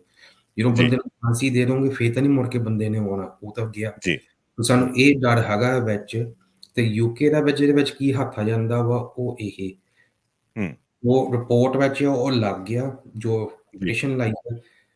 ਸਤੰਬਰ 2018 ਵਿੱਚ ਪੰਜਾ ਸਿੰਘਾਂ ਦੇ ਘਰ ਵਿੱਚ ਰੇਡ ਹੁੰਦੀ ਹੈ ਹੂੰ, UK ਵਿੱਚ, ਜੋ ਫ੍ਰੀ ਜੱਗੀ ਨਾਓ ਕੈਂਪੇਨ ਦੇ ਨਾਲ ਸੀ, ਜੀ। ਹਜੇ ਵੀ ਹੈ। ਤੇ ਉਹਦੇ ਵਿੱਚ ਜਦੋਂ ਪੁਲਿਸ ਵਾਲੇ ਸੀ, ਵਿੱਚ ਇੰਡੀਅਨ ਪੁਲਿਸ ਆਫਿਸਰ ਵੀ ਸੀ, ਜਦੋਂ ਘਰ ਵਿੱਚ ਰੇਡ ਕੀਤੀ, ਨਿਆਣਿਆਂ ਨੂੰ ਬਾਹਰ ਕੱਢਿਆ ਗਿਆ, ਹੂੰ, ਮਾਤਾ ਨੂੰ ਬਾਹਰ ਕੱਢਿਆ ਗਿਆ, ਬਾਥਰੂਮ ਨਹੀਂ ਵਰਤਣ ਦਿੱਤਾ, ਤੇ ਉਹ ਜੀ, ਕਹਿੰਦੇ ਸੀ ਅਸੀਂ ਬੈਂਡ ਸਬਸਟੈਂਸ ਪੰਜਾਬ ਵਿੱਚ ਲੱਭਣ ਡਏ ਆ, ਇੰਡੀਆ ਵਿੱਚ। ਜੀ। ਆਟੋਮੈਟਿਕਲੀ ਜਿਹੜੇ ਨੌਜਵਾਨਾਂ ਨੂੰ ਫੜਿਆ ਗਿਆ ਸੀ, ਤੇ ਉਹਨਾਂ ਨੂੰ ਪਤਾ ਲੱਗ ਗਿਆ ਕਿ ਕੀ ਸੰਬੰਧ ਆ। ਹੂੰ, ਫਿਰ ਇੱਥੇ ਦੀ ਪੁਲਿਸ ਨੇ ਹਜੇ ਕੁਛ ਕੀਤਾ ਨਹੀਂ, ਤਾਂ ਇੰਡੀਅਨ ਮੀਡੀਆ ਨੇ ਤਾਂ ਉਹਨਾਂ ਦੇ ਨਾਂ ਵੀ ਪੇਸ਼ ਕਰ ਦਿੱਤੇ ਕਿ ਸਾਨੂੰ ਜੀ, ਆਹ ਘਟਨਾ ਲੱਭੀ ਆ, ਇਹ ਹੋਈ ਆ, ਨਾਂ ਵੀ ਉਹਨਾਂ ਨੇ ਸਾਰੇ ਪੰਜਾਂ ਦੇ ਨਾਂ ਵਿੱਚ ਕੱਢ ਦਿੱਤੇ। ਇਹ ਜੀ। ਪਹਿਲਾਂ ਉਹ 'ਚ ਪ੍ਰੂਫ ਹੋ ਗਿਆ ਕਿ ਇੰਡੀਅਨ ਪੁਲਿਸ ਨੂੰ ਕੁਛ ਹੈ ਨਹੀਂ ਸੀ, ਤੇ UK ਸਰਕਾਰ ਨੇ ਕਾਊਂਟਰ ਟੈਰਰਿਜ਼ਮ ਦੇ ਨਾਲ ਰੇਡ ਕੀਤੇ, ਜੱਗੀ ਦੇ ਹੂੰ, ਖਿਲਾਫ ਸਬੂਤ ਲੱਭਣ ਨੂੰ। ਹੂੰ, ਉਸ ਤੋਂ ਬਾਅਦ 'ਚ ਕੇਸ ਚੱਲੇ ਗਏ ਸਿੱਖ ਆਫ UK ਦੇ ਉੱਤੇ, ਜਿਹੜੇ ਜੱਗੀ ਲਈ ਸੋਸ਼ਲ ਮੀਡੀਆ ਵਿੱਚ ਕਾਫੀ ਉਹਨਾਂ ਨੇ ਆਵਾਜ਼ ਚੱਕੀ ਆ ਜੱਗੀ ਦੀ, ਕਿਉਂਕਿ ਉਹਨਾਂ ਨੂੰ ਸੋਸ਼ਲ ਮੀਡੀਆ ਬਾਰੇ ਪਤਾ ਵਾ, ਕੈਂਪਿੰਗ ਜੀ, ਬਾਰੇ। ਉਹਨਾਂ ਦੇ ਜੀ। ਚੱਲਣ ਡਏ ਆ। ਉਸ ਪੇਪਰਾਂ ਵਿੱਚ ਵੀ ਜੱਗੀ ਦਾ ਨਾਂ ਵਜਾਉਣ ਡਏ ਆ UK ਹੂੰ, ਸਰਕਾਰ। ਭਾਵੇਂ ਹੂੰ, ਜੱਗੀ ਨੂੰ 2017 ਦਾ ਫੜਿਆ ਗਿਆ ਇੰਡੀਆ ਵਿੱਚ, ਪਰ ਫੇਰ ਵੀ ਜੀ, ਉਹਦਾ ਨਾਂ ਉਸ ਕੇਸ ਵਿੱਚ ਵੀ ਆਉਣ ਡਿਆ ਵਾ। ਤੇ ਜੀ। ਹੁਣ ਤੱਕ ਵੀ ਜੋ ਇੰਟੈਲੀਜੈਂਸ ਸ਼ੇਅਰਿੰਗ ਦੇ ਵਿੱਚ ਆ ਜਾਂਦਾ ਵਾ, ਹੁਣ ਸਾਨੂੰ ਇਹੀ ਗੱਲ ਹੈਗੀ ਹੈ ਕਿ ਹੁਣ UK ਸਰਕਾਰ ਨੂੰ ਫੋਰਸ ਕੀਤਾ ਗਿਆ ਵਾ, ਇੰਡੀਅਨ ਸਰਕਾਰ ਨੇ, ਕਿ ਸਾਨੂੰ ਸਬੂਤ ਲੱਭ ਕੇ ਦਵੋ। ਹੂੰ, ਬਟ ਪੁਆਇੰਟ ਮੁੜ ਕੇ ਭਾਜੀ ਉੱਥੇ ਆ ਜਾਣਾ, ਜੇ ਸਬੂਤ ਹੁੰਦੇ ਤੇ ਤਾਂ ਲੱਭ ਕਨਵਿਕਟ ਜਾਂਦੇ। ਕਨਵਿਕਟ ਹੋ ਜਾਣਾ ਸੀ। ਜੀ, ਤੇ ਜੀ। ਮੈਂ ਮੰਨਦਾ ਮੇਰੀ ਪੰਜਾਬੀ ਤਾਂ ਠੀਕ ਆ, ਪਰ ਮੇਰਾ ਜਨਮ ਪੰਜਾਬ ਵਿੱਚ ਨਹੀਂ। ਹੂੰ, ਇਹ ਗੱਲ ਜ਼ਰੂਰ ਪੰਜਾਬੀ ਕਹਿੰਦੇ ਆ, ਜੇ ਪੰਜਾਬ ਪੁਲਿਸ ਨੂੰ ਨਹੀਂ ਕੁਛ ਲੱਭਾ, ਤਾਂ ਹੂੰ। NIA ਨੂੰ ਨਹੀਂ ਕੁਛ ਲੱਭਣਾ, ਕਿਉਂਕਿ ਜੋ ਜੀ, ਹੋਣਾ ਸੀ ਉਸ ਦਿਨਾਂ ਵਿੱਚ ਹੀ ਮਿਲਣਾ ਸੀ। ਜੀ। ਪੰਜਾਬ ਪੁਲਿਸ ਨੇ ਤਾਂ ਇੱਥੇ ਤੱਕ ਗੱਲ ਕੀਤੀ ਆ, ਉਹ ਕਹਿੰਦੇ ਕਿ ਅਸੀਂ ਮਰਿਆ ਸੱਪ ਆਪਣੇ ਗਲੋਂ ਲਾਹ ਕੇ NIA ਦੇ ਸਿਰ NIA ਪਾ ਵਿੱਚ। ਜੀ, ਸੋ ਜੀ। ਟੈਕਨੀਕਲੀ ਇਹਦੇ ਵਿੱਚੋਂ ਇਹ ਗੱਲਾਂ ਆ ਜਾਂਦੀਆਂ ਵਾ, ਹਜੇ ਵੀ ਫ੍ਰੀ ਜੱਗੀ ਨਾਓ ਕੈਂਪੇਨ ਨੂੰ ਚੁੱਪ ਕਰਾਉਣ ਦੀ ਕੋਸ਼ਿਸ਼ ਕਰਨ ਡਏ ਆ। ਮਹਾਰਾਜ ਦੀ ਹੂੰ, ਕਿਰਪਾ ਵਾ, ਸੰਗਤ ਦਾ ਸਾਥ ਆ ਨਾਲ, ਕਿ ਹਜੇ ਤੱਕ ਜੱਗੀ ਦੀ ਆਵਾਜ਼ ਬੁਲੰਦ ਆ ਦੁਨੀਆ ਭਰ। ਸੋ ਜੀ, ਇੱਥੇ ਤੱਕ ਆਪਣੇ ਜਿਹੜੇ ਕੇਸਾਂ ਵਿੱਚ ਪਹੁੰਚੇ, ਗੱਲ ਹਜੇ ਵੀ ਜੋ ਮਿਲੀ ਭੁਗਤੀ ਲੱਗਦੀ ਆ, ਉਹ ਇਹੀ ਆ ਕਿ ਇੱਥੋਂ ਹੀ ਇਨਫੋਰਮੇਸ਼ਨ ਦੇਣ ਦੀ ਕੋਸ਼ਿਸ਼ ਕੀਤੀ ਆ। ਤੇ ਹੂੰ, ਇਹਦੇ ਵਿੱਚ ਆਪਣਾ ਇੱਕ ਆ ਜਾਂਦਾ ਸਾਬਿਤ, UN working group arbitrary detention ਨੇ ਜੀ, ਮਈ 2022 ਵਿੱਚ ਕਹਿ ਦਿੱਤਾ ਸੀ ਕਿ ਜੱਗੀ ਆਰਬਿਟਰੀਲੀ ਡਿਟੇਨਡ ਆ, ਤੇ ਉਹਨੂੰ ਹੂੰ, ਜਲਦ ਤੋਂ ਜਲਦ ਛੱਡਣਾ ਚਾਹੀਦਾ ਵਾ। ਜੇ ਜੀ, ਨਹੀਂ ਛੱਡਣਾ ਤੇ ਉਹਨੂੰ ਨੋ ਲੀਗਲ ਬੇਸਿਸ ਤੇ ਫੜਿਆ ਵਾ, ਹੂੰ, ਤੇ ਉਹਨੂੰ ਫੜਿਆ ਇਸ ਕਰਕੇ ਕਿਉਂਕਿ ਉਹ ਹਿਊਮਨ ਰਾਈਟਸ ਵਾਇਓਲੇਸ਼ਨ ਬਾਰੇ ਗੱਲਾਂ ਕਰਦਾ ਸੀ ਤੇ ਲਿਖਦਾ ਸੀ। ਹੂੰ, ਸੋ ਆਪਾਂ ਕਹਿ ਦਈਏ, ਤੁਸੀਂ ਕਹਿ ਦਿਓ, ਮੈਂ ਕਹਿ ਦੇਵਾਂ, ਸੰਗਤ ਕਹਿ ਦੇਵੇ, ਕੋਈ ਮੰਨਦਾ ਨਹੀਂ ਗੱਲ। ਹੁਣ ਇਹ ਹੂੰ, UN working group arbitrary detention, ਇਹਨਾਂ ਦਾ ਸਪੈਸ਼ਲਿਟੀ ਹੈ। ਜੀ, ਇਹਨਾਂ ਨੇ ਉਹ ਪੁਆਇੰਟ ਵਿੱਚ ਕਿਹਾ ਕਿ ਇਹ ਹੈਗੇ ਆ। ਹੂੰ, ਉਸ ਤੋਂ ਬਾਅਦ ਇੰਡੀਅਨ ਸਰਕਾਰ ਨੇ, ਕਿਉਂਕਿ UK ਸਰਕਾਰ ਚੁੱਪ ਰਹੀ ਆ, ਹਜੇ ਵੀ ਚੁੱਪ ਹੀ ਆ, ਤੇ ਜੀ, ਇੰਡੀਅਨ ਸਰਕਾਰ ਨੇ ਜਲਦ ਤੋਂ ਜਲਦ ਕੇਸ ਛੇਤੀ-ਛੇਤੀ ਚਲਾ ਕੇ ਚਾਰਜ ਫਰੇਮ ਕਰਨ ਤੇ ਆ ਗਏ ਉਹ। ਹੂੰ, ਸੋ ਹਜੇ ਵੀ ਹੈਗਾ ਵਾ ਕਿ UK ਸਰਕਾਰ ਉਹਨੂੰ ਵਾਪਸ ਲੈ ਕੇ ਆ ਸਕਦੀ ਆ। ਹੂੰ, ਜਿਹੜੇ ਉਹਨੇ ਗਲਤੀ ਕੀਤੀ ਆ, ਹੂੰ, ਉਹਨੂੰ ਹੁਣ ਸੁਧਾਰ ਲੈਣ, ਕਿਉਂਕਿ ਹੂੰ, ਕਿਸੇ ਦੀ 5 ਸਾਲ ਜ਼ਿੰਦਗੀ ਖਰਾਬ ਕੀਤੀ ਆ, ਸਿਰਫ਼ ਜੱਗੀ ਦੀ ਨਹੀਂ, ਸਾਡੇ ਸਾਰੇ ਪਰਿਵਾਰ ਦੀ ਕੀਤੀ ਆ, ਜੀ, ਤੇ ਕੌਮ ਨੂੰ ਵੀ ਬੜਾ ਦਰਦ ਆ ਕਿ ਕੀ ਹੋਣ ਡਿਆ ਆਪਣੇ ਨਾਲ। ਸੋ ਸਰ, ਸਾਡੇ ਨਾਲ ਹੀ ਨਹੀਂ ਹੋਣ ਡਈ, ਹੁਣ ਸਾਰੇ ਕੌਮ ਹੀ ਪਰਿਵਾਰ ਬਣ ਗਿਆ ਵਾ, ਸਾਰੇ ਜੱਗੀ ਨੂੰ ਜੀ, ਆਪਣਾ ਮੰਨ ਕੇ ਚੱਲਣ ਡਏ ਆ। ਸੋ ਹੂੰ, ਇਹ ਸੀ ਜੋ ਬਰੀਕੀ ਵਿੱਚ, ਜੋ ਪਿਛਲੇ 5 ਸਾਲ ਵਿੱਚ ਹੋਣ ਹੂੰ, ਡਿਆ ਵਾ, ਅੱਜ ਤੱਕ ਹੋਣ ਡਿਆ। ਜੀ। ਭਾਈ ਸਾਹਿਬ ਤੁਹਾਡੇ ਕੋਲ ਸਮਾਂ ਵੀ ਬਹੁਤ ਥੋੜ੍ਹਾ ਰਹਿ ਗਿਆ। ਮੈਂ 1-2 ਸਵਾਲ ਸਿਰਫ ਸ਼ਾਰਟ ਦੇ ਵਿੱਚ ਰੱਖਣਾ ਚਾਹੂੰਗਾ। ਜਿਸ ਤਰ੍ਹਾਂ BBC ਦੀ ਰਿਪੋਰਟ ਦੇ ਵਿੱਚ ਵੀ ਕੀਤਾ ਗਿਆ ਸੀ ਜ਼ਿਕਰ ਕਿ UK ਗਵਰਨਮੈਂਟ ਨੇ ਆਪਣੀਆਂ ਪਿਛਲੀਆਂ ਗਲਤੀਆਂ ਤੋਂ ਕੁਝ ਨਹੀਂ ਸਿੱਖਿਆ। 2 ਪ੍ਰਧਾਨ ਮੰਤਰੀ ਜੱਗੀ ਨੂੰ ਅਰੈਸਟ ਕਰਨ ਤੋਂ, ਜੱਗੀ ਨੂੰ ਅਬਡਕਟ ਕਰਨ ਤੋਂ ਬਾਅਦ, ਉਹਨੂੰ ਅਗਵਾ ਕਰਨ ਤੋਂ ਬਾਅਦ ਬਦਲ ਚੁੱਕੇ ਨੇ। ਹੁਣ ਤੀਜਾ ਆਉਣ ਵਾਲਾ ਹੈ। ਕੀ ਇਹ ਜਿਹੜੇ ਸੀਰੀਅਸ ਜਿਹੜੀਆਂ ਬਲੰਡਰ ਮਿਸਟੇਕ ਕੀਤੀਆਂ UK ਗਵਰਨਮੈਂਟ ਨੇ, ਤੁਹਾਨੂੰ ਲੱਗਦਾ ਕਿ ਹੁਣ ਇੰਨਾ ਪ੍ਰੈਸ਼ਰ ਪਾਉਣ ਤੋਂ ਬਾਅਦ, ਰੀਪ੍ਰੀਵ ਦੇ ਖੁਲਾਸੇ ਕਰਨ ਤੋਂ ਬਾਅਦ ਥੋੜ੍ਹਾ ਬਹੁਤ ਇਹ ਇਸ ਦੇ ਉੱਤੇ ਐਕਸ਼ਨ ਲੈਣਗੇ, ਜਾਂ ਫਿਰ ਸਥਿਤੀ ਆ ਜਿਹੜੀ ਉਹ ਜਿਉਂ ਦੀ ਤਿਉਂ ਰਹੂ? ਦੇਖੋ, ਪਹਿਲੀ ਗੱਲ ਤਾਂ ਜਦੋਂ ਇਹ ਗੱਲ ਹੋਈ ਹੈ, ਉਦੋਂ ਬੋਰਿਸ ਜੌਨਸਨ ਜਿਹੜਾ ਹੁਣ ਪ੍ਰਧਾਨ ਮੰਤਰੀ ਆ, ਉਦੋਂ ਫੋਰਨ ਸੈਕਟਰੀ ਸੀ। ਸੋ ਉਹਦੇ ਜੀ। ਉੱਤੇ ਸਵਾਲ ਆ ਕਿ ਕੀ ਹੂੰ, ਹੋਇਆ, ਕੀ ਨਹੀਂ, ਕਿਸੇ ਨੇ ਤਾਂ ਸਾਈਨ ਕੀਤੇ ਪੇਪਰ ਜਦੋਂ ਇਨਫੋਰਮੇਸ਼ਨ ਗਈ ਆ। ਜੀ, ਉੱਤੇ ਸਵਾਲ ਇਹ ਚੱਕਿਆ ਜਾਣ ਡਿਆ ਵਾ। ਦੂਸਰੀ ਗੱਲ ਆ ਕਿ 2 ਪ੍ਰਾਈਮ ਮਿਨਿਸਟਰ ਕਹਿਣ ਡਏ ਆ ਸਾਨੂੰ ਕਿ ਅਸੀਂ ਹੂੰ, ਜੱਗੀ ਦਾ ਕੇਸ ਰੇਜ਼ ਕੀਤਾ, ਸਾਨੂੰ ਨਹੀਂ ਪਤਾ ਉਹਨਾਂ ਨੇ ਕੀ ਰੇਜ਼ ਕੀਤਾ। ਜੀ, ਹੁਣ ਜਿਹੜਾ ਪ੍ਰਧਾਨ ਮੰਤਰੀ 2 ਜਾਣੇ ਆ, ਇੱਕ ਤਾਂ ਜਿਹੜੀ ਫੋਰਨ ਸੈਕਟਰੀ ਇਸ ਵੇਲੇ ਉਹ ਬਣਨਾ ਚਾਹੁੰਦੀ ਆ, ਹੂੰ, ਤੇ ਉਹਨੂੰ ਸਾਰਾ ਜੱਗੀ ਦੇ ਕੇਸ ਬਾਰੇ ਪਤਾ ਹੋਣਾ ਚਾਹੀਦਾ ਕਿਉਂਕਿ ਉਹ ਫੋਰਨ ਸੈਕਟਰੀ ਆ, ਮੇਰੀ ਮੀਟਿੰਗ ਵੀ ਹੂੰ, ਹੋਈ। ਜੀ, ਫੋਰਨ ਸੈਕਟਰੀ ਵਿੱਚ ਉਹਨੇ ਲੀਡਰਸ਼ਿਪ ਨਹੀਂ ਦਿਖਾਈ ਕਿ ਜੱਗੀ ਹੂੰ, ਦੀ ਮੰਗ ਨੂੰ ਵਾਪਸ ਆਵੇ। ਜੀ, ਦੂਜਾ ਕੈਂਡੀਡੇਟ ਹੈਗਾ ਰਿਸ਼ੀ ਸੁਨਕ। ਉਹਦੇ ਹੂੰ, ਕੰਟੈਕਟ ਇੰਡੀਆ ਵਿੱਚ ਸਾਰਿਆਂ ਨੂੰ ਪਤਾ ਵਾ, ਉਹ ਖੁਲਾਸੇ ਹੋਏ ਆ। ਜਦੋਂ ਇਨਫੋਸਿਸ ਵਿੱਚ ਪਤਾ ਲੱਗਾ ਕਿ ਕੀ ਆ, ਉਹ ਵੀ ਕਹਿ ਸਕਦਾ ਕਿ ਮੈਂ ਜੇ ਲੀਡਰ ਬਣ ਗਿਆ ਤਾਂ ਮੈਂ ਆਹ ਚੀਜ਼ ਕਰੂੰਗਾ। ਦੋਨੇ ਚੁੱਪ ਬੈਠੇ ਆ। ਸੋ ਜੀ, ਇਸ ਕਰਕੇ ਇਹ ਜਿਹੜਾ ਪ੍ਰੈਸ਼ਰ ਆ, ਪ੍ਰੈਸ਼ਰ ਦੇ ਨਾਲ ਹੀ ਹੁਣ ਗੱਲ ਹੋਣੀ ਆ। ਹੁਣ ਤਾਂ ਹੂੰ, ਟੋਰੀ ਗਵਰਨਮੈਂਟ ਦੇ ਵਿੱਚ ਜਿਹੜੇ MP ਆ, ਉਹ ਵੀ ਕਹਿਣ ਲੱਗ ਪਏ ਗਲਤ ਹੋਇਆ ਵਾ। ਜੀ, ਕਈਆਂ ਨੇ ਦੇਖਿਆ, ਅੱਗੇ ਵੀ UK ਸਰਕਾਰ ਨੇ ਕਿਸੇ ਦੇ ਖਿਲਾਫ ਇੰਟੈਲੀਜੈਂਸ ਦਿੱਤੀ ਸੀ, ਉਹਨੂੰ ਹੂੰ, ਟਾਰਚਰ ਕੀਤਾ ਗਿਆ, ਉਸ ਤੋਂ ਬਾਅਦ 'ਚ ਕਿਹਾ ਗਿਆ ਸੀ ਅਸੀਂ ਨਹੀਂ ਕਰੋਂਗੇ। ਜੀ, ਇਸ ਕਰਕੇ ਉਹਨਾਂ ਨੂੰ ਕਹਿਣ ਡਿਆ ਤੁਸੀਂ ਆਪਣੀ ਗੱਲ ਸਿੱਖੀ ਨਹੀਂ, ਤੁਸੀਂ ਮੁੜ ਕੇ ਹੂੰ, ਫਿਰ ਬ੍ਰਿਟਿਸ਼ ਨੈਸ਼ਨਲਾਂ ਨੂੰ ਤੁਸੀਂ ਖਰਾਬ ਕਰਨ ਡਏ ਆ। ਸੋ ਉਮੀਦ ਹੈਗੀ ਆ, ਜੇ ਤਾਂ ਲੀਡਰ ਹੁੰਦਾ ਵਾ, ਉਹ ਹੂੰ, ਦਿਖਾਉਂਦਾ ਵਾ ਕਿ ਮੈਂ ਆਪਣੇ ਨਾਗਰਿਕਾਂ ਨੂੰ ਬਚਾ ਕੇ ਰੱਖੂੰਗਾ। ਜੇ ਹੂੰ, ਤਾਂ ਨਹੀਂ ਲੀਡਰਸ਼ਿਪ, ਇਹ ਤਾਂ ਸਿੱਧੀ ਪਤਾ ਲੱਗ ਜਾਣੀ ਲੀਡਰਸ਼ਿਪ ਹੈਗੀ ਆ, ਜੇ ਨਹੀਂ ਹੈਗੀ। ਸੋ ਸਾਨੂੰ ਉਮੀਦ ਤਾਂ ਇਹੀ ਆ ਕਿ ਗਲਤ ਕੀਤਾ ਸਰਕਾਰ ਨੇ। ਹੁਣ ਹੂੰ, ਜਿਹੜਾ ਵੀ ਨਵਾਂ ਪ੍ਰਧਾਨ ਮੰਤਰੀ ਆਊਗਾ, ਕਿ ਉਹਨੂੰ ਸੁਧਾਰਨਾ ਪੈਣਾ ਵਾ। ਇਹ ਪਹਿਲਾ ਪੁਆਇੰਟ ਹੋ ਜਾਂਦਾ ਕਿ ਇਹਨੂੰ ਸੁਧਾਰੋ ਜਿਹੜੀ ਚੀਜ਼ ਹੋਣ ਡਈ ਆ। ਜੀ, ਜੀ। ਬਿਲਕੁਲ, ਜੱਗੀ ਨੇ ਬਿਲਕੁਲ ਉਹ ਗੁਰੂ ਦੇ ਦਰਬਾਰ ਦੇ ਵਿੱਚ ਤਾਂ ਜੱਗੀ ਚੜ੍ਹਦੀ ਕਲਾ, ਪੰਥ ਦੇ ਕਚਹਿਰੀ ਦੇ ਵਿੱਚ ਤੇ ਦੁਨਿਆਵੀ ਕਚਹਿਰੀਆਂ ਦੇ ਵਿੱਚੋਂ ਵੀ ਜੱਗੀ ਨੇ ਬਰੀ ਹੋ ਕੇ ਨਿਕਲਣਾ, ਸਾਡਾ ਇਹ ਵਿਸ਼ਵਾਸ ਆ ਮਹਾਰਾਜ ਦੇ ਉੱਤੇ। ਪਰ ਇਹ ਮੌਕਾ ਗਾ UK ਵਰਗੀਆਂ ਗਵਰਨਮੈਂਟਸ ਕੋਲ ਕਿ ਉਹ ਆਪਣੀ ਉਹ ਚੀਜ਼ ਨੂੰ ਕਰੈਕਟ ਕਰ ਸਕਦੀਆਂ ਨੇ ਜੇਕਰ ਉਹਨਾਂ ਇਤਿਹਾਸ ਦੇ ਵਿੱਚ ਕੋਈ ਥੋੜ੍ਹਾ ਬਹੁਤ ਆਪਣਾ ਚੱਜ ਦਾ ਨਾਮ ਲਿਖਾਉਣਾ ਗਾ। ਅਖੀਰ ਦੇ ਉੱਤੇ ਭਾਈ ਗੁਰਪ੍ਰੀਤ ਸਿੰਘ ਜੀ ਤੁਸੀਂ ਕੋਈ ਹੋਰ ਚੀਜ਼ ਐਡ ਕਰਨੀ ਚਾਹੁੰਦਾ ਹੋਵੇ ਫਿਰ ਆਪਾਂ ਅੱਜ ਦੀ ਇਹ ਗੱਲਬਾਤ ਸਮਾਪਤ ਕਰਾਂਗੇ। ਪਰ ਗੱਲ ਇਹ ਅੱਗੇ ਵੀ ਅਸੀਂ ਕਿਹਾ ਮਹਾਰਾਜ ਦੇ ਭਰੋਸੇ ਨਾਲ ਚੱਲਣ ਡਏ ਆ। ਜੀ, ਆਪਾਂ ਹਰ ਵੇਲੇ ਅਰਦਾਸ ਕਰੀਦੀ ਹੈ ਰੋਜ਼ ਕਿ ਮਹਾਰਾਜ ਸਾਨੂੰ ਸੇਵਾ ਲਾ ਦਿਓ, ਸਾਡਾ ਮੁਕਤੀ ਕਰ ਦਿਓ ਸਾਨੂੰ। ਸਾਨੂੰ ਪਤਾ ਨਹੀਂ ਸੀ ਪਰਿਵਾਰ ਤੇ ਏਦਾਂ ਸੇਵਾ ਲੱਗਣੀ ਆ। ਇੱਕ ਜੀ, ਭਰਾ ਦੀ ਨਹੀਂ, ਦੋਨਾਂ ਦੀ ਲੱਗ ਗਈ, ਪਰਿਵਾਰ ਦੀ ਲੱਗ ਗਈ ਇੱਕ ਕਿਸਮ ਦੀ। ਜੀ, ਜੱਗੀ ਦਾ ਜੋ ਮੈਨੂੰ ਤਾਂ ਇਹ ਦਿਲ ਵਿੱਚ ਆ, ਜਿਹੜਾ ਬੰਦਾ ਸਿੰਘਾਂ ਸਿੰਘਣੀਆਂ ਦੇ ਸ਼ਹੀਦੀਆਂ ਬਾਰੇ ਲਿਖਦਾ ਸੀ, ਜੀ, ਉਹਦਾ ਬਾਲ ਵਿੰਗਾ ਨਹੀਂ ਕੋਈ ਕਰ ਸਕਦਾ। ਜਦੋਂ ਸ਼ਹੀਦ ਸਿੰਘਾਂ ਸਿੰਘਣੀਆਂ ਦਾ ਪਹਿਰਾ ਉਹਦੇ ਸਿਰ ਦੇ ਉੱਤੇ ਹੈਗਾ ਵਾ। ਜੀ, ਤੇ ਅਸੀਂ ਜੋ ਲਗਭਗ ਪਿਛਲੇ 37 ਸਾਲਾਂ ਤੋਂ ਹੋਣ ਡਿਆ ਵਾ, ਉਹ ਆਪਾਂ ਹੂੰ, ਵਰਲਡ ਵਾਈਡ ਦਿਖਾਤਾ ਕਿ ਹਜੇ ਵੀ ਉਹ ਸਿੱਖਾਂ ਦੇ ਨਾਲ ਹੋਣ ਡਿਆ ਵਾ ਉਸ ਸਰਕਾਰ ਹੂੰ, ਵਿੱਚ। ਆਪਾਂ ਉਹ ਜਿਹੜੀਆਂ ਚੀਜ਼ਾਂ ਨਹੀਂ ਬਾਹਰ ਨਿਕਲਦੀਆਂ ਸੀ, ਹੁਣ ਨਿਕਲਣ ਡਈਆਂ ਵਾ। ਆਪਾਂ ਜੀ, ਜਿਹੜਾ 84 ਵਿੱਚ ਇਸ ਸਰਕਾਰ ਦਾ ਹੱਥ ਸੀ ਵਿੱਚ, ਆਪਾਂ 2022 ਵਿੱਚ ਹੁਣ ਫੇਰ ਦਿਸ ਪਿਆ ਕਿ ਹਜੇ ਵੀ ਇਹਨਾਂ ਦਾ ਹੱਥ ਹੈਗਾ ਵਾ। ਸੋ ਹੂੰ, ਇਸ ਕਰਕੇ ਇਹ ਵੀ ਮਹਾਰਾਜ ਨੇ, ਅਸੀਂ ਜੋ ਸੋਚਦੇ ਤਾਂ ਹੈਗਾ ਮਾੜਾ, ਪਰ ਹੂੰ, ਮਹਾਰਾਜ ਦਾ ਆਪਾਂ ਨੂੰ ਪਤਾ ਨਹੀਂ ਉਹਨੇ ਕੀ ਭਲਾ ਕੀਤਾ ਇਹਦੇ ਵਿੱਚੋਂ ਜੋ ਸੇਵਾ ਲਾਈ ਸੀ। ਇਸ ਕਰਕੇ ਸਾਨੂੰ ਇਹ ਵੀ ਭਰੋਸਾ ਮਹਾਰਾਜ ਨੇ ਬਿਠਾਇਆ ਉੱਥੇ, ਜਿੱਦਣ ਉਹਦਾ ਦਾਣਾ ਪਾਣੀ ਹੋਇਆ ਉਹਨੇ ਵਾਪਸ ਆਪਣੇ ਘਰ ਆ ਜਾਣਾ ਵਾ। ਤੇ ਹੂੰ, ਇਹ ਮਹਾਰਾਜ ਨੂੰ ਇਹੀ ਸਾਡੀ ਅਰਦਾਸ ਆ, ਜਿੱਥੇ ਜੱਗੀ ਦੀ ਅਰਦਾਸ ਹੁੰਦੀ ਆ ਕਿ ਉਹਦਾ ਬੰਦ ਖਲਾਸੀ ਹੋਵੇ, ਨਾਲ ਹੀ ਹੂੰ, ਜਿੰਨੇ ਵੀ ਹੋਰ ਨੌਜਵਾਨ ਸਿੰਘਾਂ ਸਿੰਘਣੀਆਂ ਜੇਲ੍ਹਾਂ ਵਿੱਚ ਕੈਦ ਕੀਤੇ ਗਏ ਆ ਸਰਕਾਰ ਵੱਲੋਂ, ਕਿ ਉਹਨਾਂ ਦੀ ਅਰਦਾਸ ਕਰੋ, ਕਿਉਂਕਿ ਉਹ ਵੀ ਕਿਸੇ ਮਾਵਾਂ ਦੇ ਪੁੱਤ ਧੀਆਂ ਵਾ ਤੇ ਉਹ ਵੀ ਜੀ, ਆਪਣੇ ਪਰਿਵਾਰਾਂ ਵਿੱਚ ਆਉਣ। ਜੀ। ਬਹੁਤ-ਬਹੁਤ ਧੰਨਵਾਦ ਤੁਹਾਡਾ ਭਾਈ ਗੁਰਪ੍ਰੀਤ ਸਿੰਘ ਜੀ। ਅੱਗੇ ਕੋਈ ਹੋਰ ਅਪਡੇਟਸ ਇਸ ਮਸਲੇ ਦੇ ਉੱਤੇ ਆਉਂਦੀ ਆ, ਉਮੀਦ ਕਰਦੇ ਹਾਂ ਕਿ ਮਹਾਰਾਜ ਉਹ ਚੰਗੀ ਹੀ ਭੇਜੇ ਅਤੇ ਫਿਰ ਤੁਹਾਡੇ ਨਾਲ ਸੰਪਰਕ ਕਰਾਂਗੇ। ਅੱਜ ਦੀ ਇਨਪੁਟ ਲਈ ਬਹੁਤ-ਬਹੁਤ ਧੰਨਵਾਦ। ਵਾਹਿਗੁਰੂ ਜੀ ਕਾ ਖਾਲਸਾ, ਵਾਹਿਗੁਰੂ ਜੀ ਕੀ ਫਤਿਹ। ਵਾਹਿਗੁਰੂ ਜੀ ਕੀ ਫਤਿਹ। Visa Aid Immigration and Education in association with Jaw Lawyers, immigration, education ਅਤੇ ਕੋਰਟ ਨਾਲ ਸੰਬੰਧਿਤ ਹਰ ਤਰ੍ਹਾਂ ਦੇ ਕੇਸ ਬੜੀ ਤਸੱਲੀ ਨਾਲ ਡੀਲ ਕਰਦੇ ਨੇ। ਮੈਲਬੌਰਨ ਸਿਟੀ ਆਫਿਸ 1414 ਵਟਾ 530 Little Collins Street, Melbourne. Springvale office level 1 292 Springvale Road, Springvale. Online appointment ਲਈ ਕਾਲ ਕਰੋ 03 90 70 34 85। Visa Aid Immigration and Education.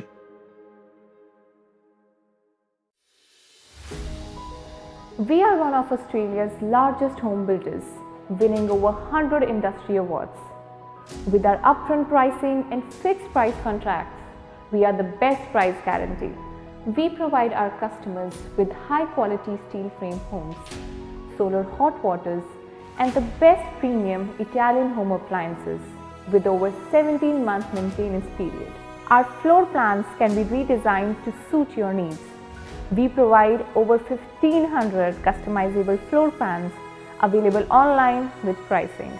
So, jump on to Dixon Home website today or call us for more information.